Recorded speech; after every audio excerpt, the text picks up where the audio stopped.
आगे बढ़ते हैं, बात करते हैं संभल की। संभल में पृथ्वीराज चौहान के किले से जुड़ी बड़ी खबर सामने आ रही है। किले की कार्बन डेटिंग करा सकता है प्रशासन। एएसआई की टीम किले का कर चुकी है दौरा। ये बड़ी खबर आपको बता रहे हैं, किले की कार्बन डेटिंग करा सकता है प्रशासन, इस बात का जिक्र हो रहा है।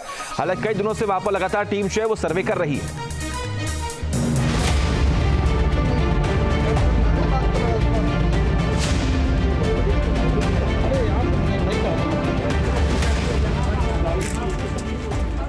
इतिहास को न दबाया जा सकता है, न मिटाया जा सकता है।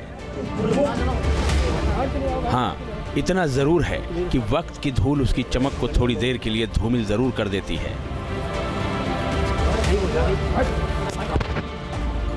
संभल की इस बावड़ी का इतिहास भी कुछ ऐसा ही है।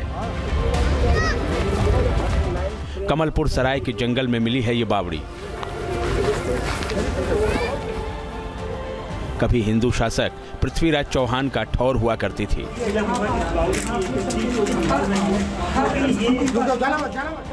सदियों से वक्त रूपी धूल और मिट्टी ने इसे आंखों से ओझल कर दिया था। आज ये बावड़ी फिर जिंदा हो चुकी है।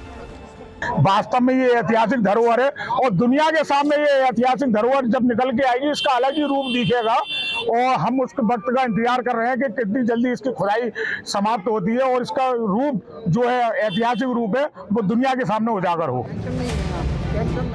ऐसा कहा जाता है कि पृथ्वीराज चौहान ने इस बावड़ी का निर्माण 12वीं सदी में कराया था। मकसद ये था कि पृथ्वीराज चौहान जब भी संभल में पड़ाव डालते तो उनकी सेना इसी बावड़ी के आसपास ठहरती। सेना के अधिकारी 5 मंजिला बावड़ी में आराम फरमाते। इसके लिए छोटे छोटे कमरे बनवाए गए। बावड़ी के बीचों बीच पानी का इंतजाम किया गया था। ये इतनी सुंदर बावड़ी थी कि जो भी देखता उसकी बस आंखें ठहर ही जाती। बावड़ी की दीवारें छोटी छोटी ईंटों से बनी हुई हैं। बावड़ी में छोटे बड़े मिलाकर कुल 14 कमरे हैं। नीचे तक जाने के लिए सीढ़ियां बनी हुई हैं।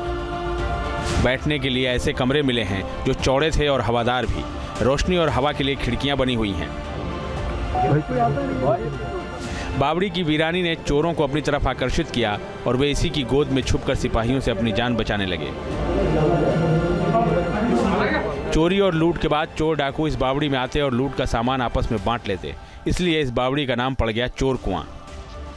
इस नगर का इतिहास बहुत प्राचीन है।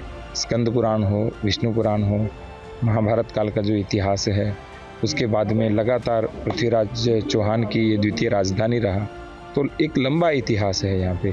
तो इतिहास के अनेक अवशेष यहाँ हैं, बस उन अवशेषों को हमें सुरक्षित और संरक्षित करना है।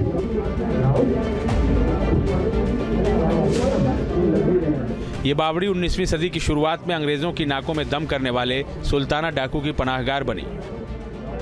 कहते हैं कि लूटपाट के बाद सुल्ताना डाकू अपने साथियों के साथ इसी बावड़ी में जा छुपता था। कहा जाता है कि 60 के दशक तक इस बावड़ी में खूब पानी था, लेकिन देखरेख के अभाव में कुआं सूखता गया और ये पूरी बावड़ी कूड़े करकट के गोदाम में तब्दील होती गई।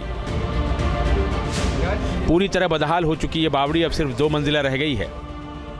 बारिश का पानी और मिट्टी ने मिलकर इस बावड़ी को ढक लिया।